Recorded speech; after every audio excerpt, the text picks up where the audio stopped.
ಎಲ್ರಿಗೂ ನಮಸ್ಕಾರ. ಇವತ್ತೊಂದು ಹೊಸ ವಿಚಾರದ ಬಗ್ಗೆ ತಮ್ಮ ಜೊತೆ ನಾನು ಒಂದು ಶೇರ್ ಮಾಡ್ಕೊಳಕ್ಕೆ ಬಯಸ್ತಾ ಇದ್ದೀನಿ. ಅದು ಏನು ಅಂತಂದ್ರೆ ಅತ್ಯಂತ ವಿಚಿತ್ರವಾದರೂ ಸತ್ಯವಾದಂಥ ಒಂದು ವಿಚಾರವನ್ನು ತಮ್ಮ ಎದುರಿಗೆ ಹೇಳ್ತಾ ಇದ್ದೀನಿ. ಏನು ಅಂತಂದ್ರೆ ನೀವು ತಿಳಿದಂತೆ ಮನುಷ್ಯರಿಗೆ ಮಾತ್ರ ಈ ರೋಗ ರುಜಿನಗಳು ಬರ್ತವೆ, ಆದರೆ ಭಗವಂತನಿಗೂ ಕೂಡ ದೇವರಿಗೂ ಕೂಡ ಜ್ವರ ಬರೋಕೆ ಸಾಧ್ಯನಾ? ಆ ಬಂದ ಜ್ವರವನ್ನ ಖಚಿತಪಡಿಸ್ತಾರೆ, ಡಾಕ್ಟರ್ಗಳು ಕೂಡ ಖಚಿತಪಡಿಸ್ತಾರೆ. ಅಂತ ಒಂದು ಪ್ರಸಂಗ ನಡೆದಿದೆ, ಪ್ರತಿ ವರ್ಷ ನಡೀತಾ ಇದೆ, ಇತಿಹಾಸದಲ್ಲಿ ಇದು ನಡೀತಾನೆ ಬಂದಿದೆ. ಅಂಥದ್ದನ್ನ ತಮ್ಮೆಲ್ಲರಿಗೆ ನಾನು ಇವತ್ತು ವಿಶ್ಲೇಷಣೆ ಮಾಡ್ತಾ ಇದ್ದೀನಿ. ಏನು ಅಂತಂದ್ರೆ ಬಂಧುಗಳೇ, ತಾವೆಲ್ಲ ಕೇಳಿರ್ಬಹುದು, ಶ್ರೀಕೃಷ್ಣನಿಗೆ ವರ್ಷಕ್ಕೆ 15 ದಿನಗಳವರೆಗೆ ಜ್ವರ ಬರ್ತಾವಂತೆ. ಇದು ಜಗನ್ನಾಥ ದೇವಸ್ಥಾನದಲ್ಲಿ, ಪುರಿ ಜಗನ್ನಾಥ ದೇವಸ್ಥಾನದಲ್ಲಿ ಜಗನ್ನಾಥ ಸ್ವಾಮಿಗೆ ಪ್ರತಿ 15 ದಿವಸಕ್ಕೂ ವರ್ಷಕ್ಕೆ 15 ದಿನ ಅವರಿಗೆ ಜ್ವರ ಕಾಣಿಸ್ಕೊಳ್ತದಂತೆ. ಯಾಕೆ ಅಂತಂದ್ರೆ ಇದ್ರ ಮೂಲ ಕೆಳಗ್ತಾ ಹೋದಂತೆ ಬಹಳ ಇದೆ. ಅದಕ್ಕಿಂತ ಮೊದಲು ಬಂಧುಗಳೇ, 108 ವರ್ಷದ ಪುರಾತನ ದೇವಸ್ಥಾನ ಇರೋದು ಪುರಿ ಜಗನ್ನಾಥ ದೇವಾಲಯದಲ್ಲಿ. ನೋಡಿ ಬಂಧುಗಳೇ, ಆ ಒಂದು ದೇವಸ್ಥಾನದ ಇತಿಹಾಸದ ಬಗ್ಗೆ ನಿಮ್ಗೆ ಹೇಳ್ಬೇಕಂತಂದ್ರೆ 108 ವರ್ಷಗಳಿಂದ ಸತತವಾಗಿ 108 ವರ್ಷಗಳಿಂದ ಆ ದೇವಸ್ಥಾನದಲ್ಲಿ ಹಿಂದೂಗಳಿಗೆ ಮಾತ್ರ ಪ್ರವೇಶ ಇದೆ. ಅದ್ರ ಜೊತೆಗೆ ಬಂಧುಗಳೇ, ಅತ್ಯಂತ ವಿಶಿಷ್ಟವಾದದ್ದಂತಂದ್ರೆ ಜಗನ್ನಾಥ ಸ್ವಾಮಿ ದೇವಸ್ಥಾನದ ಮೇಲೆ ಕಳಶದ ಜೊತೆಗೆ ಸುದರ್ಶನ ಚಕ್ರ ಕೂಡ ಇದೆ. ನೋಡಿ ಬಂಧುಗಳೇ, ಅಲ್ಲಿ ಇನ್ನೊಂದು ವಿಶೇಷ ಏನಂತಂದ್ರೆ ಆ ಒಂದು ದೇವಾಲಯದ ಮೇಲೆ ಧ್ವಜವನ್ನು ಹಾರಿಸ್ತಾರೆ. ಏನದು ಮಹತ್ವ ಏನಂತಂದ್ರೆ, ಜಗನ್ನಾಥ ಸ್ವಾಮಿ ಹೇಳ್ತಾರಂತೆ, ಯಾವುದಾದ್ರೂ ಒಂದು ದಿವಸ ನನ್ನ ಮಂದಿರದ ಮೇಲೆ ಧ್ವಜ ಹಾರದೇ ಇದ್ರೆ ಅವತ್ತಿನಿಂದ 18 ವರ್ಷಗಳವರೆಗೆ ಆ ಒಂದು ಮಂದಿರಕ್ಕೆ ಕೀಲಿ ಹಾಕಬೇಕು ಅಂತ ಹೇಳ್ತಾರಂತೆ. ನೋಡಿ, ಯಾವುದೇ ಒಂದು ಅರ್ಚಕನ ಬೇಜವಾಬ್ದಾರಿತನದಿಂದ ಅಥವಾ ಬೇರೆ ಯಾರ್ದೋ ಒಂದು ಬೇಜವಾಬ್ದಾರಿತನದಿಂದ ನನ್ನ ಶಿಖರದ ಮೇಲೆ ಧ್ವಜ ಹಾರದಿದ್ರೆ ಅವತ್ತಿನಿಂದ 18 ವರ್ಷಗಳವರೆಗೆ ಮಂದಿರದ ಕೀಲಿ ಹಾಕಬೇಕು ಅಂತ ಕಂಡೀಷನ್ ಇದೆ ಅಂತೆ. ಅದ್ರ ಜೊತೆಗೆ ಆ ಗೋಪುರದ ಮೇಲೆ ಯಾವುದೇ ಒಂದು ವಿಮಾನ ಕೂಡ ಹಾರಲ್ಲ, ಯಾವುದೇ ಒಂದು ಪಕ್ಷಿ ಕೂಡ ಕುಳಿತುಕೊಳ್ಳಲ್ಲ. ಆನಂತರ ಇಂಥ ಒಂದು ನಿರ್ದಿಷ್ಟ ಸಮಯದಲ್ಲಿ ಗರುಡ ಪಕ್ಷಿ ಬಂದು ಆ ಒಂದು ದೇವಸ್ಥಾನಕ್ಕೆ ಪ್ರದಕ್ಷಿಣೆಯನ್ನು ಕೂಡ ಹಾಕ್ತದಂತೆ. ಈ ಎಲ್ಲ ವಿಚಾರಗಳು ನಡೀತಾ ಇರೋದು ಪುರಿ ಜಗನ್ನಾಥ ಸ್ವಾಮಿ ದೇವಾಲಯದಲ್ಲಿ. ಬಂಧುಗಳೇ, ಇನ್ನೊಂದು ವಿಶೇಷ ಏನಪ್ಪಾ ಅಂತಂದ್ರೆ, ಯಾವುದೇ ಸಹಾಯವಿಲ್ಲದೆ 20ರಿಂದ 25 kg ಭಾರ ಇರತಕ್ಕಂತ ಧ್ವಜದ ಒಂದು ಗಂಟನ್ನ ಒಬ್ಬ ಸಾಧಾರಣ ವ್ಯಕ್ತಿ ಯಾವುದೇ ಒಂದು ಸುರಕ್ಷತಾ ಕ್ರಮ ಇರಲಾರ್ದೆ ಮೇಲೆ ತೆಗೆದುಕೊಂಡು ಹೋಗಿ ಆ ಭಗವಂತನ ಒಂದು ಕಳಶದ ಹತ್ರ ಆ ಧ್ವಜವನ್ನ ಕಟ್ಟಿ ಅಷ್ಟೇ ಸುರಕ್ಷಿತವಾಗಿ ತಳಗ್ ಬರ್ತಾನೆ ಅಂತಂದ್ರೆ ಇದೊಂದು ಪವಾಡವೇ ಸರಿ. ಆನಂತರ ಭಗವಂತನಿಗೆ ಪ್ರತಿದಿನ ನೈವೇದ್ಯ ಆಗ್ತದೆ, ಪುರಿ ಜಗನ್ನಾಥ ಸ್ವಾಮಿಗೆ ನೈವೇದ್ಯ ಆಗ್ತದೆ. ಆ ನೈವೇದ್ಯವನ್ನ 7 ಮಡಿಕೆಗಳಲ್ಲಿ ಮಾಡ್ತಾರೆ. ಈಗ ಕುಕ್ಕರು ಅದು ಇದು ಸ್ಟೀಮು ಅಂತ ಬಂದಿದೆ, ಅದೆಲ್ಲ ಅಲ್ಲ. ಮಣ್ಣಿನ ಕುಡಿಕೆಯಲ್ಲಿ ಮಾತ್ರ ಆ ಭಗವಂತನ ಒಂದು ನೈವೇದ್ಯ ತಯಾರಾಗ್ತದೆ. 7 ಮಡಿಕೆಗಳನ್ನ ಇಟ್ಟು ಆ ಒಂದು ಭಗವಂತನ ನೈವೇದ್ಯವನ್ನ ತಯಾರು ಮಾಡ್ತಾರೆ. ಅದರ ವಿಶೇಷತೆ ಏನಂತಂದ್ರೆ, ತಳಗಿನಿಂದ ಮೇಲೆಗಡೆ ಬಂದಾಗ 7ನೇದ್ದು ಏನಿರ್ತದಲ್ಲ, ಆ 7ನೇ ಮಡಿಕೆಯಲ್ಲಿ ಮೊದಲಿಗೆನೆ ಅವರ ನೈವೇದ್ಯ ತಯಾರಾಗ್ತದಂತೆ. ನೋಡಿ ಎಷ್ಟು ವಿಚಿತ್ರ. ಅದೇ ತರ ಸುವಾಸನೆ ಭರಿತ ನೈವೇದ್ಯ ತಯಾರಾಗ್ತದೆ. ಅದನ್ನ ಸ್ವತಃ ಲಕ್ಷ್ಮೀದೇವಿನೇ ಆ ಭಗವಂತನಿಗೆ ನೈವೇದ್ಯವನ್ನು ತಯಾರು ಮಾಡ್ತಾರೆ ಅನ್ನುವಂತ ಒಂದು ಪ್ರತೀತಿ ಕೂಡ ಇದೆ. ಈಗ ಬಾಣಸಿಗರು ಅದನ್ನ ತಯಾರು ಮಾಡ್ತಾರೆ. ಅದರಿಂದ ಹೊಮ್ಮತಕ್ಕಂತ ಸುವಾಸನೆ ಜಗನ್ನಾಥ ಸ್ವಾಮಿ ಬಿಟ್ಟು ಬೇರೆ ಯಾರಿಗೂ ಬರಬಾರ್ದಂತ ಅಲ್ಲಿದ್ದ ಬಾಣಸಿಗರು ತಮ್ಮ ಮೂಗುಗಳಿಗೆ ಅರಿವೆಯನ್ನ ಕಟ್ಟಿಕೊಂಡು ಅಡಿಗೆಯನ್ನು ತಯಾರು ಮಾಡ್ತಾರಂತೆ. ನೋಡಿ ಎಷ್ಟು ವಿಚಿತ್ರವಾದ್ರು ಇವು ಸತ್ಯಗಳು. ಅದೇ ತರ ನಾನು ಮೊದಲಿಗೆ ಪ್ರಸ್ತಾಪ ಮಾಡಿದೆ, ಈ ಜಗನ್ನಾಥ ಸ್ವಾಮಿಗೆ ಜ್ವರ ಬರ್ತಾವಂತೆ. ವರ್ಷದಲ್ಲಿ 15 ದಿವಸ ಜ್ವರ ಬರ್ತಾವಂತೆ. ಇದರ ಹಿನ್ನೆಲೆ ಹುಡುಕ್ತಾ ಹೋದಂಗೆ ಏನದ ಅಂತಂದ್ರೆ, ಈ ಪುರಿ ಜಗನ್ನಾಥ ಸ್ವಾಮಿಯ ಒಬ್ಬ ಸೇವಕ, ಮಾಧವ ಅಂತೇಳಿ ಒಬ್ಬ ಸೇವಕ, ಅವನಿಗೆ ಸಣ್ಣ ವಯಸ್ಸಲ್ಲಿ ಅವನ ಹೆಂಡತಿ ತೀರಿ ಹೋಗಿರೋದ್ರಿಂದ ಆ ಸ್ವಾಮಿಯ ಒಂದು ಸೇವಕನಾಗಿ ಉಳಿದ್ಬಿಟ್ಟಿರ್ತಾನೆ. ಅವನು ಸೇವೆ ಮಾಡ್ತಾ ವಯೋಸಹಜವಾಗಿ ಅವನಿಗೆ ಜ್ವರ ಬರ್ತದಂತೆ. ಆ ಜ್ವರದಿಂದ ಬಳಲ್ತಿರ್ತಾನಂತೆ 15 ದಿನಗಳವರೆಗೆ. ಆಗ ಭಗವಂತನ ಸನ್ನಿಧಾನಕ್ಕೆ ಹೋಗಿರಂಗಿಲ್ಲ. ಅವನ್ನ ಹುಡುಕ್ತಾ ಭಗವಂತ ಬರ್ತಾನೆ, ಅವನ ಕಂಡೀಷನ್ ಏನಂತ ನೋಡ್ತಾನೆ. ನೋಡಿ ಅಯ್ಯೋ ಹೀಗಾಗಿದೆ ಅಂತೇಳಿ ಭಗವಂತನೇ ಸ್ವತಃ ಕೂತು ಆ ಮಾಧವನ ಒಂದು ಸೇವೆ ಮಾಡ್ತಾನಂತೆ. ಆಗ ಗುಣಮುಖ ಆದ್ಮೇಲೆ ಮಾಧವ ಕೇಳ್ತಾನಂತೆ, ಭಗವಂತ ಈ ಸೇವೆ ಮೊದಲೇ ನೀನ್ ನನಗೆ ಆಶೀರ್ವಾದ ಮಾಡಿಬಿಟ್ಟಿದ್ರೆ ನಾನು ಆರಾಮಿರ್ತಿದ್ದೆ, ನೀ ಯಾಕೆ ನನ್ನ ಸೇವೆ ಮಾಡಿದೆ ಅಂತ. ಅದಕ್ಕೆ ಹೇಳ್ತಾನಂತೆ, ನಿನ್ನ ಪೂರ್ವ ಜನ್ಮದ ಕರ್ಮದ ಫಲದಿಂದ ನೀನು ಈ ಒಂದು ತೊಂದರೆನ ಅನುಭವಿಸ್ತಾ ಇದ್ದಿ. ಇನ್ನೂ 15 ದಿವಸ ಉಳಿತು ನಿಂದು. ಈ 15 ದಿವಸಗಳನ್ನ ನಾನ್ ತಗೋತೀನಿ.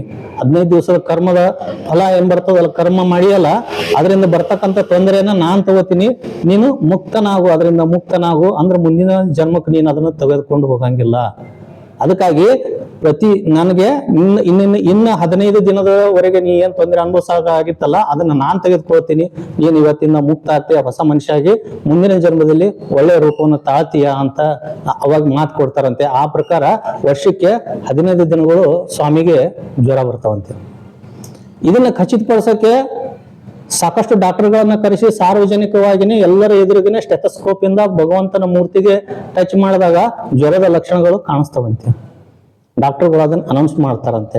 ಆಗ ಭಗವಂತನಿಗೆ ಜ್ವರ ಕಡಿಮೆ ಆಗ್ಲಿ ಅಂತೇಳಿ ಈ ನಾವು ತಣ್ಣೀರಿನ ಪಟ್ಟಿ ಹಾಕ್ತೀವಲ್ಲ, ಆ ತರದ ಪಟ್ಟಿ ಹಾಕಿದ್ದು ಕೂಡ ಸಾರ್ವಜನಿಕರ ಎದುರಿಗೇನೆ ಮಾಡ್ತಾರಂತೆ. ನೋಡಿ ಎಷ್ಟೊಂದು ವಿಚಿತ್ರಗಳಿವು. ಇದಕ್ಕಿಂತ ಇನ್ನೂ ಹೆಚ್ಚಾಗಿ ನಿಮಗೆ ಹೇಳ್ಬೇಕಂದ್ರೆ, ಜಗನ್ನಾಥ ಸ್ವಾಮಿಯ ಮಂದಿರದಲ್ಲಿ ಇರ್ತಕ್ಕಂಥ ಕೃಷ್ಣ, ಜಗನ್ನಾಥ ಸ್ವಾಮಿ ಅಂದ್ರೆ ಕೃಷ್ಣನ ಹೃದಯ ಇವತ್ತಿನವರೆಗೂ ಲಬ್ ಡಬ್ ಅಂತ ಬಡ್ಕೋತಾ ಇದೆ ಅಂತೆ. ನೋಡಿ ಡಾಕ್ಟರ್ಗಳೇ ಅನೌನ್ಸ್ ಮಾಡಿದ್ದು, ಇದು ವರ್ಲ್ಡ್ ರೆಕಾರ್ಡ್ ಕೂಡ ಇದೆ. ಒಂದು ಮೂರ್ತಿಯ ಹೃದಯ ಇವತ್ತಿನವರೆಗೂ ಡಬ್ ಬಡ್ಕೋತಾ ಇದೆ ಅಂತ. ಇದ್ರ ಹಿನ್ನೆಲೆ ಹುಡುಕ್ತಾ ಹೋದಂಗೆ ಬಂಧುಗಳೇ, ಏನಾಗ್ತದಂತೆ, ಕೃಷ್ಣನಿಗೆ ಅಂತ್ಯ ಬರ್ತದೆ. ಅವ ಜರ ಅನ್ನುವಂತ ಒಬ್ಬ ವ್ಯಕ್ತಿ ಅವನಿಗೆ ಬಾಣ ಬಿಟ್ಟು ಆ ಕೃಷ್ಣನ ಒಂದು ಕೊನೆಗೆ ಕಾರಣ ಆಗ್ತಾನೆ. ಅವಾಗ ಕೃಷ್ಣನ ಜೀವ ಹೋಗ್ತದೆ, ಅವನು ಗಾಬರಿ ಆಗ್ತಾನೆ. ಗಾಬರಿ ಆಗಿ ಏನ್ ಮಾಡೋದು ಈಗ ಅಂತೇಳಿ ಅವನ ದೇಹವನ್ನ ದಹಿಸ್ತಾನಂತೆ. ದಹಿಸಿದ ನಂತರ ಅಲ್ಲಿ ಇಡೀ ಬೂದಿಯಾಗಿ ಸುಟ್ಟು ಬೂದಿ ಆದಾಗ ನಡಬರ್ಕ್ ಉಳಿದಿದ್ದೆ ಆ ಹೃದಯ ಬಡ್ಕೋತಾ ಇರ್ತದಂತೆ, ಟಪ್ ಟಪ್ ಟಪ್ ಟಪ್ ಟಪ್ ಟಪ್ ಅಂತ. ಅದನ್ನ ನೋಡಿ ಆ ಜರ ಅನ್ನುವಂತ ವ್ಯಕ್ತಿ ಹೆದರ್ತಾನಂತೆ. ಹೆದರಿ ಏನ್ ಮಾಡ್ತಾನಂತೆ, ಅದನ್ನ ಒಂದು ಹಲಗೆ ಅಂದ್ರೆ ಕಟ್ಟಿಗೆ ಹಲಿಗೆ ಕಟ್ಟಿ, ಇದು ಇಲ್ಲಿದ್ರೆ ನಂಗೆ ಸುಮ್ಮನೆ ಸಮಸ್ಯೆ ಆಗ್ಬಾರ್ದು ಅಂತೇಳಿ ಹರಿಯುವ ನೀರಲ್ಲಿ ಬಿಟ್ಟು ಬಿಡ್ತಾನಂತೆ. ಆ ಹಲಗೆ ಹರಿತಾ ಹೋಗಿ ಪುರಿ ಅನ್ನುವಂತ ಒಂದು ಊರನ್ನು ಮುಟ್ಕೋತದಂತೆ. ನೋಡಿ ಬ್ರಹ್ಮ ಪದಾರ್ಥ ಅಂತ ಹೇಳ್ತಾರೆ ಆ ಹೃದಯಕ್ಕೆ. ಅವ ಅದನ್ನ ಕಟ್ಟಿ ಅದನ್ನ ಕಟ್ಟಿ ಆ ಹರಿಯುವ ನೀರಲ್ಲಿ ಬಿಟ್ಬಿಡ್ತಾನಂತೆ. ಅದು ಹೋಗಿ ಪುರಿ ಅನ್ನುವ ಒಂದು ನಗರವನ್ನ ಮುಟ್ಕೋತದಂತೆ. ಆ ಪುರಿಯ ರಾಜ ಏನಿರ್ತಾನಲ್ಲ, ಅವನು ಇಂದ್ರದ್ಯುಮ್ನ ಅಂತ ರಾಜ ಇರ್ತಾನೆ. ಆ ಇಂದ್ರದ್ಯುಮ್ನ ರಾಜ ಏನ್ ಮಾಡ್ತಾನೆ, ಅವನ ಕನಸಲ್ಲಿ ಹೋಗಿ ನದಿಯಲ್ಲಿ ಏನೋ ಒಂದು ವಿಶೇಷವಾದಂತ ವಸ್ತು ಬಂದು ನಿನ್ನ ರಾಜ್ಯದ ತಟದಲ್ಲಿ ನಿಂತಿದೆ, ನಿನ್ನ ಹೋಗಿ ನೋಡು ಅಂತ ಕನಸು ಬೀಳ್ತದಂತೆ. ಅವನು ಬೆಳಗ್ಗೆ ಎದ್ದು ಓಡಿ ಬಂದು ನೋಡ್ತಾನಂತೆ. ನೋಡಿದಾಗ ಏನೋ ಒಂದು ವಿಶೇಷ ಅದ ಅಂತೇಳಿ ಅದನ್ನ ನೋಡಿ ಅವನು ಹೋಗಿ ಅವನ ರಾಜ್ಯದಲ್ಲಿರ್ತಕ್ಕಂಥ ರಾಜಶಿಲ್ಪಿ ಭೇಟಿ ಆಗ್ತಂತೆ. ಭೇಟಿಯಾಗಿ ಹಿಂಗ್ ಏನೋ ಒಂದು ಹರ್ಕೊಂಡ್ ಬಂದಿದೆ ನೋಡು ಅಂತ. ಅವಾಗ ಅವನಿಗೆ ತಿಳಿತದಂತೆ ಆ ಶಿಲ್ಪಿ ಬೇರೆ ಯಾರು ಅಲ್ಲ, ವಿಶ್ವಕರ್ಮರು. ಆ ವಿಶ್ವಕರ್ಮರು ಮುಂದೆ ಒಂದು ಉತ್ತಮವಾದ ಕೆಲಸ ಮಾಡೋದಕ್ಕಾಗಿ ಅವನ ಆಸ್ಥಾನದಲ್ಲಿ ಅವನ ರಾಜ್ಯದಲ್ಲಿ ಇರ್ತಾರಂತೆ. ಅವನಿಗೆ ಗುರುತಾಗ್ತದೆ ಇದು ಏನು ಮಹತ್ವ ಏನಂತ. ಅವ ಹೇಳ್ತಾನಂತೆ, ಇಲ್ಲ ಇದು ಅತ್ಯುತ್ತಮವಾದ ಹಲಿಗೆ ಇದೆ, ಈ ಹಲಿಗೆಯಿಂದ ನಾನು ಸುಂದರವಾದ ವಿಗ್ರಹಗಳನ್ನು ಮಾಡಿಕೊಡ್ತೀನಿ. ಆದ್ರೆ ನನ್ನೊಂದು ಕಂಡೀಷನ್ ಇದೆ, ಏನಂದ್ರೆ 21 ದಿನಗಳವರೆಗೆ ನೀವು ಯಾರು ನನಗೆ ಬಂದು ಡಿಸ್ಟರ್ಬ್ ಮಾಡಂಗಿಲ್ಲ. ನನಗೊಂದು ರೂಮ್ ಕೊಟ್ಬಿಡಿ, ಆ ರೂಮಲ್ಲಿ ನಾನು ವಿಗ್ರಹ ಮಾಡ್ತಿರ್ತೀನಿ, ನನಗೆ ಆಹಾರದ ಬಗ್ಗೆನೂ ಚಿಂತೆ ಇಲ್ಲ, ನೀವು ಯಾರು ಬಂದು ನಂಗೆ ಡಿಸ್ಟರ್ಬ್ ಮಾಡಬಾರದು ಅಂತ. ಆಗ ಆ ಒಂದು ರಾಜ, ಆ ಇಂದ್ರದ್ಯುಮ್ನ ರಾಜ ಹ್ಞೂ ಅಂತ ಹೇಳ್ತಾನೆ. ಅವನು ತನ್ನ ವರ್ಕನ್ನು ಸ್ಟಾರ್ಟ್ ಮಾಡ್ತಾನೆ ಬಾಗ್ಲ ಹಾಕೊಂಡು. 14 ದಿನಗಳ ಕಳೆದಿರ್ತವೆ.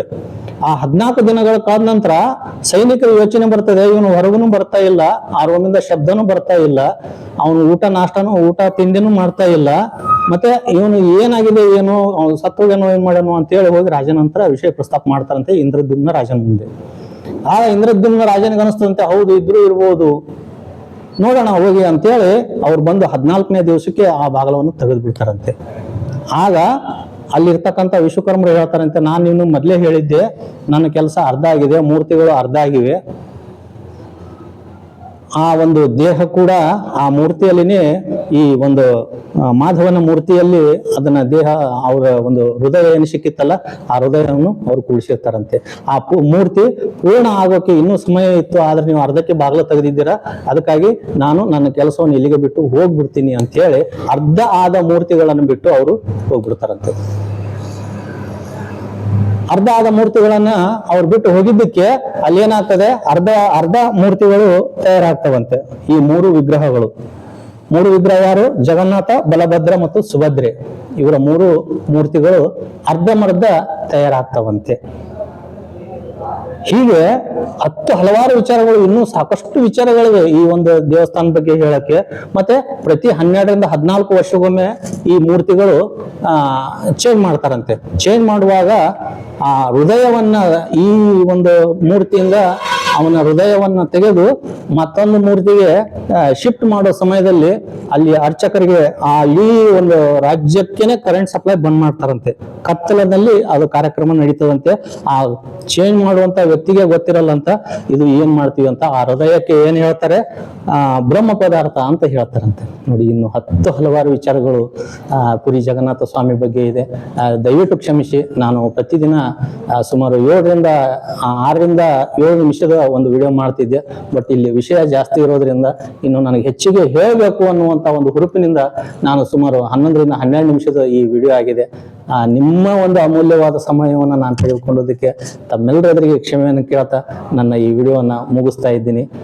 ಇದು ನಿಮಗೆ ಒಳ್ಳೇದು ಅನಿಸುತ್ತೆ ಅಂತಂದ್ರೆ ಜೈ ಜಗನ್ನಾಥ ಅಂತ ಒಂದು ಕಮೆಂಟ್ ಮಾಡಿ, ಅದೇ ತರ ಶೇರು, ಲೈಕು, ಕಮೆಂಟು ಮತ್ತು ಸಬ್ಸ್ಕ್ರೈಬ್ ಮಾಡೋದನ್ನ ಮರಿಬೇಡಿ. ದಯವಿಟ್ಟು ನಿಮ್ಮ ಆತ್ಮೀಯರಿಗೆಲ್ಲ ಈ ಒಂದು ವಿಡಿಯೋಗಳನ್ನ ಕಳಿಸ್ತಾ ಯೂಟ್ಯೂಬ್ ಅಲ್ಲಿ ಒಂದು ಸಾಧನೆ ಮಾಡೋಕೆ ನನಗೆ ಹೆಲ್ಪ್ ಮಾಡಿ ಅಂತ ಹೇಳ್ತಾ ನಾನು 2 ಮಾತುಗಳನ್ನು ಮುಗಿಸ್ತಾ ಇದ್ದೀನಿ. ಧನ್ಯವಾದಗಳು.